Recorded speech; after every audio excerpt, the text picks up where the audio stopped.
फिर से स्वागत है एक और बिल्कुल नई वीडियो में। और इस वीडियो में डिस्कस करने वाले हैं इम्पोर्टेंट करंट अफेयर्स, और ये इसका पार्ट 9 है।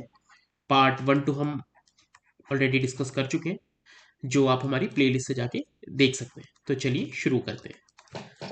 Question number 1, which country became the first to criminalise AI generated child abuse content? USA, Canada, Australia या यूके? तो इसका आंसर है यूके। और पोजेस, क्रिएट एंड डिस्ट्रीब्यूट, तीनों ही को एक क्रिमिनल ऑफेंस मान लिया गया है। तो ये बहुत इंपॉर्टेंट डेवलपमेंट है। Question number 2, consider the following statement about the universal postal union, it is a specialised agency of the UN. तो ये करेक्ट स्टेटमेंट है। India became a member of the UPU just after getting its independence. तो ये गलत है, India इसका member 1876 से। तो इसका आंसर हो जाएगा only one. Which space agency launch the moon lander इथना? तो नासा, इसरो, ईएसए या रॉस्मोकॉस? तो इसका आंसर है नासा। ये बेसिकली एक प्राइवेट मिशन था which was developed by Intuitive Machines under NASA's commercial lunar payloads services programme. और जहां इसको लैंड करना था वो था Mons Mouton, which is approximately 160 kilometre from the moon south pole. आपको पता है कि जो इंडिया है वो साउथ पोल पे लैंड करने वाला वर्ल्ड का पहला कंट्री बन चुका है, which is the closest landing site to the south pole ever reached. तो बट ये अनफॉर्चुनेटली ये फेल हो गया। इतना missed its intended landing site by over 250 metres जहां वो लैंड करना चाहता था। और इसका जो प्राइमरी ऑब्जेक्टिव है that is search for subsurface water ice, a crucial resource for future lunar missions. Basically जो नासा चाहता है वो ये चाहता है कि अर्थ से अगर कोई मिशन मार्स पे भेजना चाहते हैं किसी और भी प्लेनेट पे, तो पहले हम एक मून पे बेस बना लें। तो जैसे मान लो कोई हमने सैटेलाइट या एस्ट्रोनॉट्स भेजे, तो पहले मून पे लैंड करें, फिर वो मून से और की जो प्लैनेट्स हैं वहां पे ट्रैवल करें। Question number 4, the rampage missile recently in news has been developed by which of the following? USA, Israel, France या रशिया? तो इसका आंसर है इसराइल। ये इसराइल ने डेवलप करी है। And it is a long range supersonic air to ground seekerless precision strike missile. और इसको डेवलप करा गया है इसराइल एरोस्पेस इंडस्ट्रीज द्वारा। और इसकी range around 190 miles, and it can be fire from an aircraft as an stand alone system and uses GPS और INS guidance navigation and anti jamming capabilities. Jamming basically होता है अगर किसी missile को signal दिया गया है कि मेरा ये टारगेट है, तो वो वहां तक ना पहुंचकर उसको जो भी उससे गाइड करा जा रहा है, यहां से कुछ सिग्नल जाएंगे, जो भी इस मिसाइल को सिग्नल मिलते हैं वो उसको जैम कर देंगे। तो it can also adjust its path mid flight to precisely hit the target it was programmed to hit. Consider the following statement regarding Article 311 of the Indian Constitution. So it is regarding the civil servants. Article 311 provides procedural safeguards to civil servants against arbitrary dismissal, uh, removal और reduction in rank. आपको पता है कि जो हमारे civil servants होते हैं वो एक बहुत ही प्रोटेक्टेड एनवायरनमेंट में वर्क उनको कराया जाता है ड्यू टू देयर पोस्ट। जो बहुत सेंसिटिव पोस्ट पे वो वर्क करते हैं और बहुत पावरफुल पोजीशंस होती हैं, तो उनको हमारे कॉन्स्टिट्यूशन में एक सेफ गार्ड दिया गया है ताकि वो किसी भी ब्लैकमेल में ना आए और अपना जो भी उनकी ड्यूटी दी गई है बहुत फ्रीली कर पाए। तो इसलिए ये चीज़ बहुत इंपॉर्टेंट है।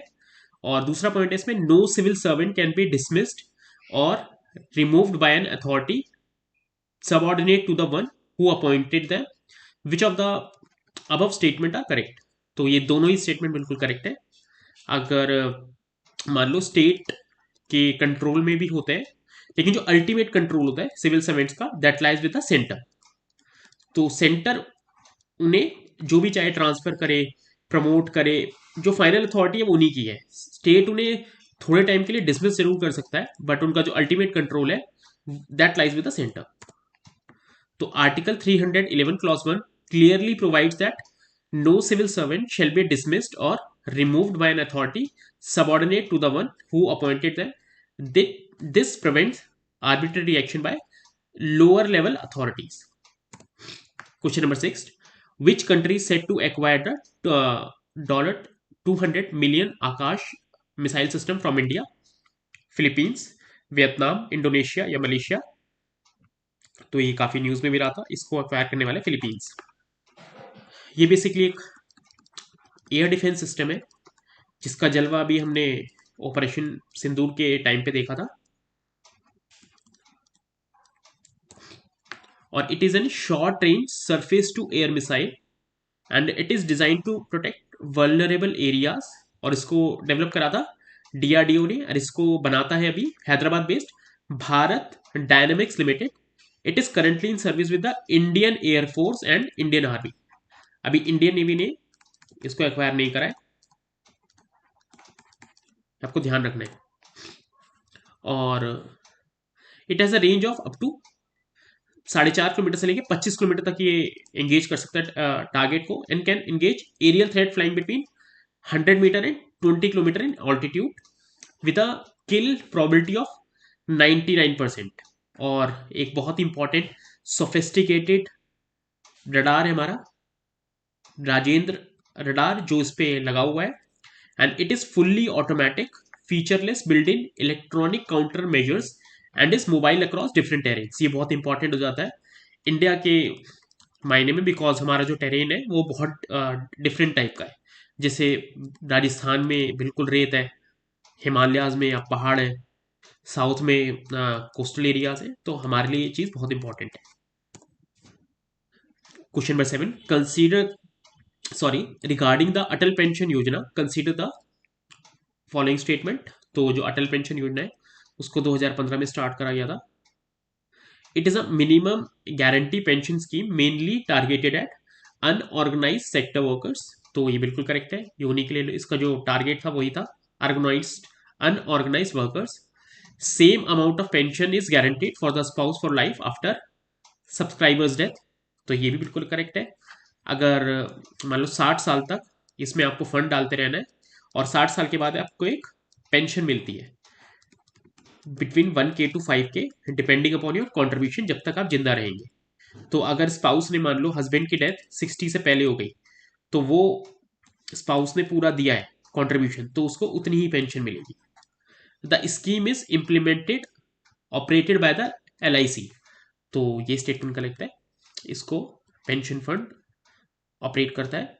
तो इसके खाली दो ही है, तो option B is the correct answer.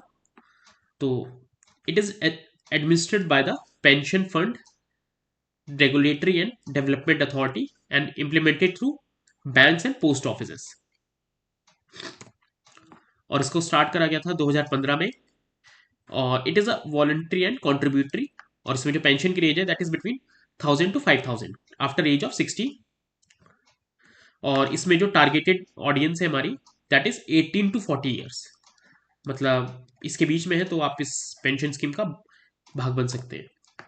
Question number 8, with reference to the international big cat alliance, आपको स्टेटमेंट बताने कौन सा नॉट करेक्ट है, इसमें आपको ध्यान रखना है। तो it was launched in 2023 on the occasion of 50 years of project lion. तो ये स्टेटमेंट करेक्ट है। 1973 में प्रोजेक्ट तो स्टार्ट हुआ था, बट उसका नाम था प्रोजेक्ट टाइगर। उस टाइम की हमारी जो प्राइम मिनिस्टर थी इंदिरा गांधी, उन्होंने इसको स्टार्ट करा था। Question number statement 2, it is aim to ensure global conservation of 7 big cats including puma and jaguar. तो ये भी बिल्कुल करेक्ट है, ये आइडिया हमारे प्राइम मिनिस्टर मोदी ने दिया था। It's secretariat is headquartered in India. तो ये भी बिल्कुल करेक्ट है। और statement number 4, currently it has 95 member countries including Nepal. तो ये गलत हो जाएगा स्टेटमेंट 4th, बिकॉज नेपाल तो इसका मेंबर है बट इसके टोटल मेंबर 95 नहीं है, ओपन टू 95 कंट्रीज है, बिकॉज जो 7 बिग कैट्स हैं वो इतने कंट्रीज में पाए जाते हैं। तो इसमें केवल 1 और 4 जो है वो इनकरेक्ट है, तो option A is the correct answer. तो it is open to 95 countries but only 13 members including Nepal are part of it. और 7 जो बिग कैट्स हैं उसमें इंक्लूड होते हैं tiger, lion, leopard, snow leopard, cheetah, jaguar and puma. और इसको start करा गया था, the idea was first floated by India's Prime Minister in 2019 and it was launched in April 2023 to celebrate the 50th anniversary of Project Tiger. Question number 9. Which organization launched the Yashoda AI initiative to enhance women's AI and cybersecurity skills? National Commission for Women, Ministry of Women and Child Development, NITI Aayog, Ministry of Electronics and IT. तो इसका answer हो जाएगा option A, National Commission for Women. तो basically it is an AI literacy programme for women titled at Yashoda AI, और इसको start किसने करा है? It is an initiative of the National Commission for Women in collaboration with Futureships lab. Question number 10. Recently, Khusron Mijol has been appointed as the new Prime Minister of which of the following countries? Finland, France, Iceland या Germany? तो इनको जुलाई 2025 में इन्होंने शपथ ली है as an prime minister of Iceland.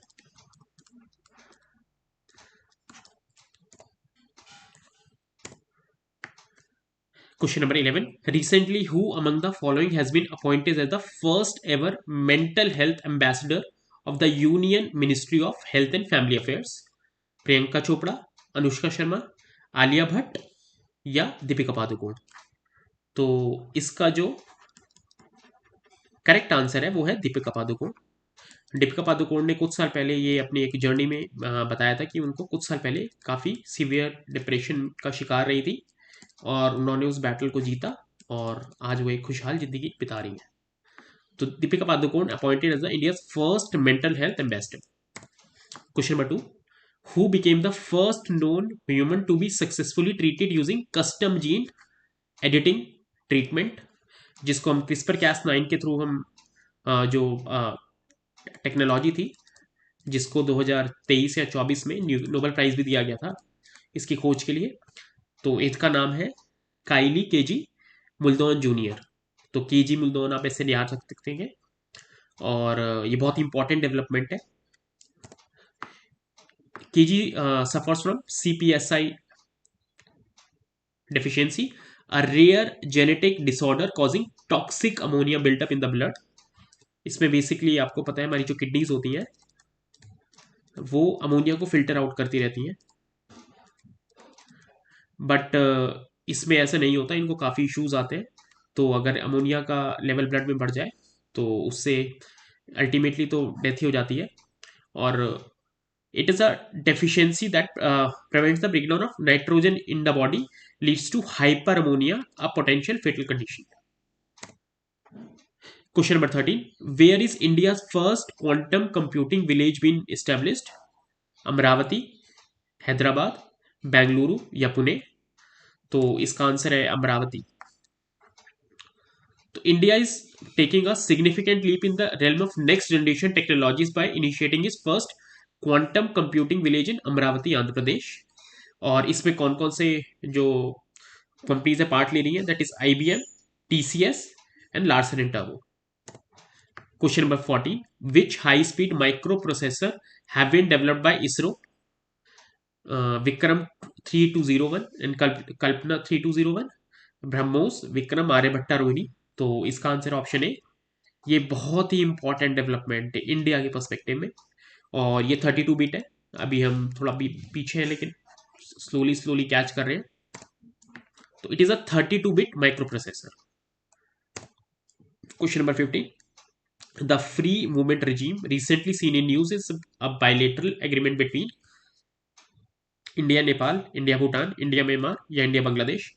तो इंडिया व्यापार के लिए ये बेसिकली स्कीम होती थी। इसमें जैसे हमारे बॉर्डर है तो 16 किलोमीटर के अंतर्गत जो भी विलेजेस आती है उनको एक फ्री मूवमेंट अलाउड था कि आप यहाँ से यहाँ जा सकते हैं, यहाँ से यहाँ जा सकते हैं। बट जो रेबल ग्रुप होते हैं वो इसका बहुत मिसयूज करते थे, तो इस चक्कर में अभी इसको टेम्परेरी सस्पेंड करा गया है और एक नई स्कीम को लॉन्च करा गया है।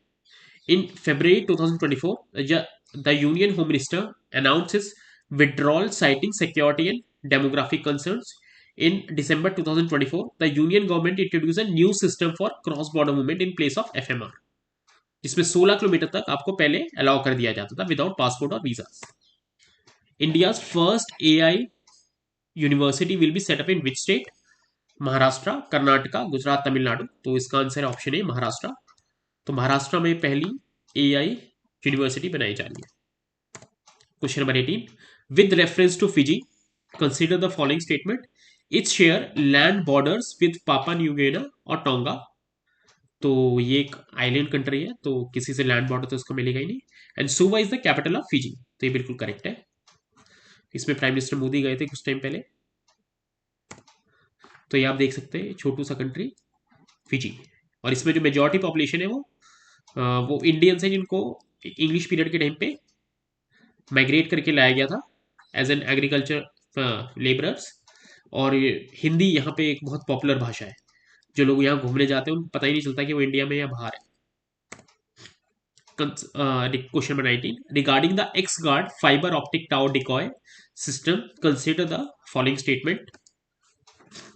तो ये बहुत ही इंपॉर्टेंट चीज है, इसको ध्यान रखना है. ये अभी राफेल में जो हमारा पाकिस्तान के साथ एनकाउंटर हुआ था ऑपरेशन सिंदूर के टाइम पे, इसको कहते हैं काफी यूज करा गया. अब सच्चाई तो खैर किसी को नहीं पता, बट अभी हम तो मतलब जो छोटी मोटी खबरें आती रहती हैं उसी के हिसाब से हम आपको बता सकते हैं. It is a state of the art electronic warfare solution to provide fighter aircraft with protection against advanced radar guided missile threat, and it is being developed by Hindustan aeronautics limited. तो ये तो गलत है, तो इसका स्टेटमेंट 1 है. इसमें basically क्या होता है कि प्लेन है, मान लो एक फाइटर जेट है, उसके पीछे ये लगा देते हैं. ये सेम टाइप की फ्रीक्वेंसी इमिट करता है जो ये प्लेन इमिट करता है. तो जो मिसाइल आती है वो बहुत कंफ्यूज हो जाती है कि एक्चुअल प्लेन ये है ये है. उसकी तो आंखें नहीं है, वो तो खाली उस बेसिस पे वर्क कर रही है कि उसको जो फ्रीक्वेंसी सेट कर दी गई है कि भाई इसको फोड़ना है, तो वो इसको कई बार मतलब होता है कि इसको फोड़ दे और ये अपनी फ्रीक्वेंसी बचा जाता है. तो जो एनिमी कंट्री होता है उसको तो ये लगता है कि हमने सक्सेस हासिल कर ली है, बट एक्चुअल में कुछ और ही चल रहा होता है. ये डिकॉय होता है बेसिकली मिसलीड करने के लिए. तो ये आपको ध्यान रखना है, बहुत इंपॉर्टेंट है. It has state of the art electronic warfare solution to provide fighter aircraft with protection against the advanced radar guided missile threats. और इसको जो डेवलप करा गया था Israel Rafael Advanced Defence System as part of electronic warfare. तो आपको ये ध्यान रखना है, बहुत इंपॉर्टेंट डेवलपमेंट है. Question number 20. With what type of disorder is Guillain Barre syndrome. GBS syndrome बोला जाता है इसे कॉमनली. तो ये बहुत इंपॉर्टेंट है, ये काफ़ी फैला भी था कुछ टाइम पहले साउथ अमेरिकन कंट्रीज में आफ्टर कोविड. तो basically it is an auto immune disorder. इसमें जो हमारी बॉडी होती है वो हमारे इम्यून सिस्टम को खुद ही अटैक करने लगती है, और ये बहुत सीवियर डिजीज होती है. मतलब इसमें कुछ परमानेंट डैमेज बॉडी को हो जाती है अगर हम इसमें क्योर भी कर लेते हैं. तो it is a rare autoimmune condition in which the body's immune system attacks the peripheral nervous system. और वो क्या क्या कंट्रोल करता है? Muscle movement, pain signal, temperature and touch sensation. It can occur at any stage but it is commonly affect जो 30 से 50 साल के लोग होते हैं उनको ज़्यादा इफेक्ट करता है. एंड द एग्जैक्ट कॉज तो इसका नहीं पता, लेकिन बताया जाता है कि ये एक वायरल या बैक्टीरियल इन्फेक्शन के थ्रू होता है. At such time the immune system becomes hyperactive leading to this rare condition. तो दोस्तों आज की इस वीडियो में बस इतना ही. अगर आपको हमारी वीडियो पसंद आई तो प्लीज़ लाइक और सब्सक्राइब जरूर करके जाएं. Thank you.